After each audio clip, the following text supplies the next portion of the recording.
Sir, naikot mo yung mga department sa isang company, paano ka nagsimula sa business? Kasi hindi porke alam mo na yung mga department, makapag-start ka na, papaano yung ginawa mong action that time? Alam mo, Miss Joycey, bago tayo nagsimula sa ganitong sitwasyon, no? Kasi siyempre sa pagtatrabaho natin, marami tayong matututunan. Kung marunong ka lang talagang alamin, malawak ang pangunawa mo, malawak ang iyong abilidad kung paano ka gumawa ng isang bagay na ikauunlad at ikabubuti natin sa ating buhay.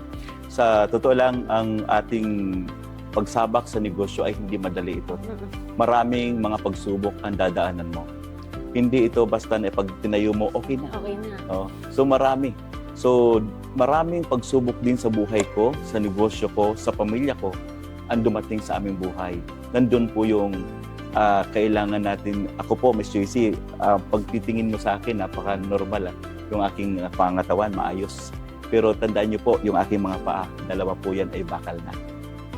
Yan po yung isa sa pagsubok ng aking buhay sa pagninegosyo. Doon po tayo nagsimula sa tayo ay siyempre, wala naman tayong kakayanan. Kailangan natin magsumikap araw-araw. So, nakamotorsiklo tayo, na-disgrasya, putol ang kabilang paa. Ganun po ang buhay. And then tayo naman, tayo ulit.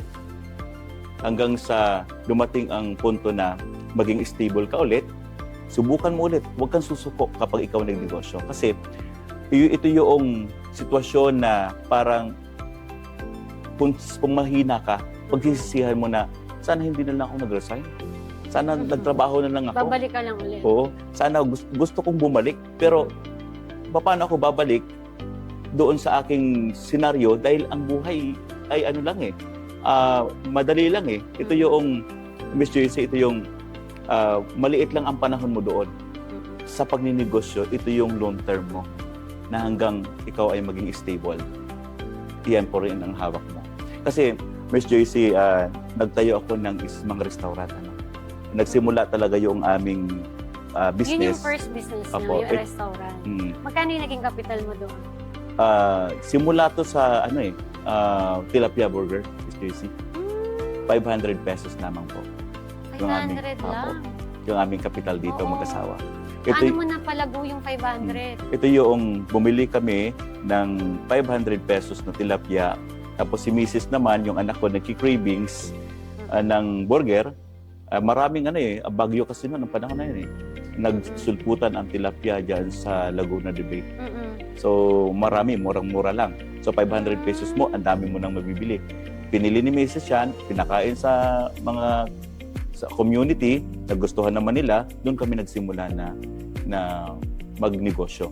Hanggang pinasok na namin, ang una kong business ay fast food foods Ito yung marami kasi nakikipayupay doon sa bahay namin ng mga panahon na yon at sila naman ay yung customer namin Kaya sabi ko password yung aking nilagay na enterprise na aking nilagay mo na doon sa business. Hanggang sa siyempre hindi naman pag dumadami ang demand, nawawala yung supply konti. So hanggang lumipat kami dito sa Laguna, sa San Pedro, nagtayo na lang kami ng siopaw at saka siomai habang nagtatrabaho pa ako. Okay. So doon po yung pinakasimula. Nagtinda kami ni Mrs. ng mga tsokolate, iba-iba, sari-sari. Hanggang dumating ang punto, Miss Joycey, na naisipan ko magtayo ng unlimited wings, unlimited bagnet. Nagkaroon kami ng konting pwesto, and then tinayo ko rin yung kumpanya ko, yung distribution corporation.